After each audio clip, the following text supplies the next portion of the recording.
ખેડૂત ભાઈઓ, અત્યારના દિવસોમાં આપણા માટે ચિંતાના વિષયો એટલે આપણા મુખ્ય પાકોના બજાર ભાવ. મુખ્ય પાકોના બજાર ભાવમાં એટલે કે મગફળી, કપાસ, ડુંગળી આ બધા પાકોમાં આપણું સતત ધોવાણ ચાલુ છે. કપાસના પાકમાં આપણને ગયા સોમવાર મંગળવારના દિવસો દરમિયાન બજારમાં થોડો સુધારો જોવા મળ્યો અને એ સુધારો લગભગ 25 રૂપિયા, 30 રૂપિયા, 35 રૂપિયા સુધી પણ 2 દિવસ દરમિયાન ચાલ્યો અને પરિણામે આપણા માટે એક આશાનું કિરણ બંધાયું કે આગામી દિવસોમાં આપણા કપાસના ભાવમાં આપણને સુધારો અવશ્ય મળશે. પણ જેવું અઠવાડિયું આગળ વધ્યું તો બુધવાર, ગુરુવાર બજાર સ્થિર થઈ ગયું અને ગઈકાલે આપણે જોઈએ શુક્રવારનો દિવસ, આજનો શનિવારનો દિવસ, તો આ 2 દિવસ દરમિયાન બજાર સ્થિર રહેવાને બદલે 2-5 રૂપિયાનો ઘટાડો પણ આપણને જોવા મળી રહ્યો છે અને આ જે ઘટાડો છે એ સૌથી મોટું ચિંતાનું કારણ આપણા માટે અત્યારના દિવસોમાં છે. હવે આ સમયગાળા દરમિયાન આપણને થોડી ખુશી, ત્યાર પછી થોડી રાહત અને ફરી પાછી થોડી ચિંતા આ આખા અઠવાડિયાના દિવસો દરમિયાન આપણે અનુભવી છે. ત્યારે અમેરિકન કૃષિ સંસ્થાનો અહેવાલ જે આવ્યો છે ગઈકાલે 10 તારીખના મોડી રાત્રિના સમયે, એ અહેવાલના આધારે આપણે અત્યારના સમયમાં જે ભાવો દબાયેલા છે એને સમજવાનો પ્રયાસ કરવો છે આ એપિસોડમાં. તો આ વિડીયોમાં આપ સૌ મિત્રો અવશ્ય બન્યા રહેજો. નમસ્કાર ખેડૂત મિત્રો, જય કિસાન, જય ભારત.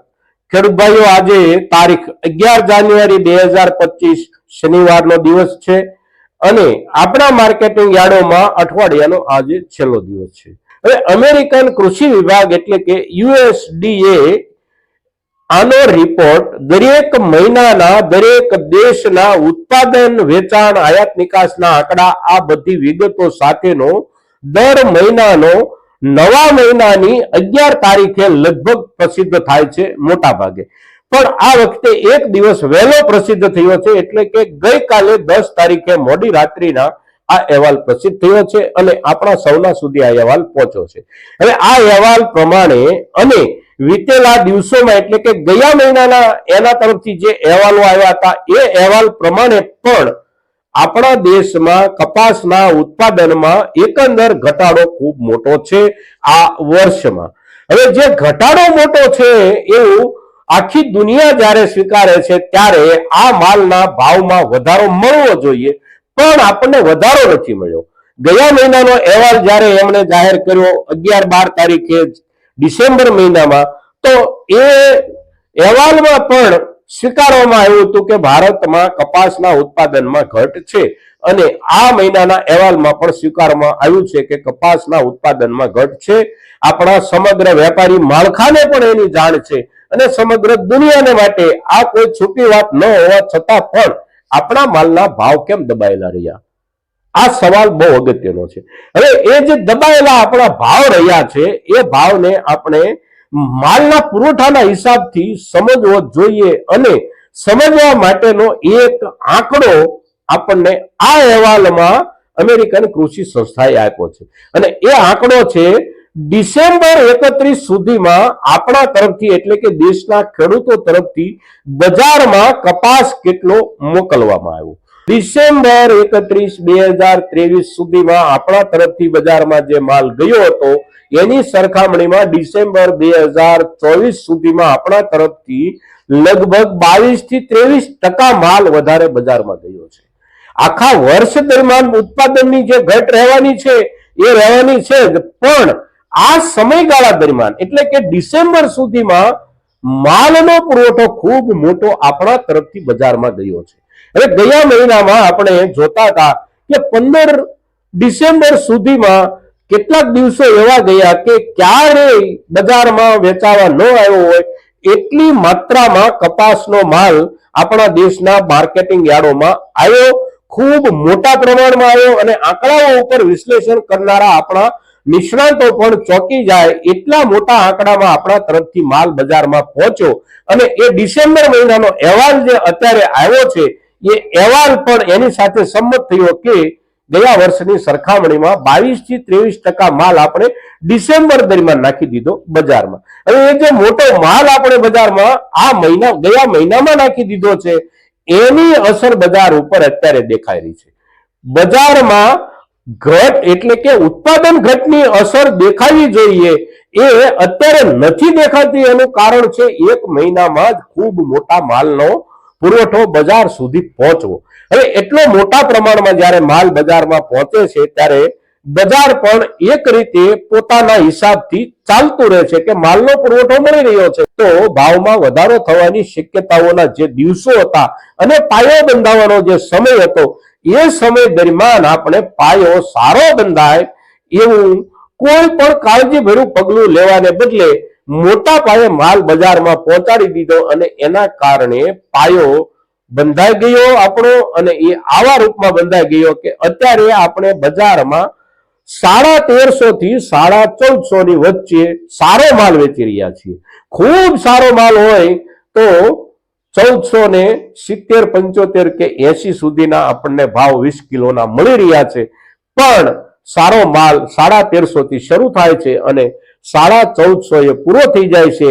આ પ્રકારનો માહોલ બજારમાં અત્યારે છે.